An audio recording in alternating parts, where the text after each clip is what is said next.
কাশ্মীরের জঙ্গি জাভেদ আহমেদ মুন্সি এবং তার সম্পর্কে একাধিক চাঞ্চল্যকর তথ্য সামনে আসছে, আর এই নিয়ে রাজনৈতিক মহলেও তরজা শুরু হয়েছে।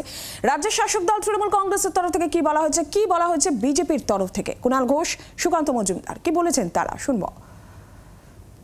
ওটা তো কেন্দ্রীয় সরকারের দায়িত্ব, ঢুকছে কি করে? এ এত বড় জঙ্গি, এ মাঝারি জঙ্গি, এ ছোট জঙ্গি, এসব পরের কথা। এই খারাপ লোকগুলো ভারতবর্ষের মধ্যে ঢুকছে কি করে? যদি অবৈধভাবে ঢুকে থাকে কেন্দ্রের দায়িত্ব, যদি কোনোভাবে ঢুকে এসে তারপরে ভেতরে কোনো খারাপ কাজের মুভমেন্ট করে সেটাও সেন্ট্রাল আইবির দায়িত্ব। সেন্ট্রাল আইবি সেটাও অমিত শাহর দায়িত্ব। যদি বিএসএফ ফেল করে তাহলে বাংলাদেশ থেকে কেউ ঢুকলে ওদিকে ত্রিপুরা ঢুকবে, এপাশে বাংলায় ঢুকবে, আমরা তো একদম বর্ডারে বসে আছি। তো এগুলো তো ফেল করছে অমিত শাহর দফতর, ফেল করছে বিএসএফ স্বরাষ্ট্র দফতর। তো ফলে এই দায়িত্ব তো তাদের নিতে হবে। পশ্চিমবঙ্গে এই মুহূর্তে যারা ধরা পড়ছে, আমার মত বা আমার ধারণা তারা হিমশৈলের চূড়া মাত্র। পশ্চিমবঙ্গে জঙ্গির সংখ্যা অনেক বেশি।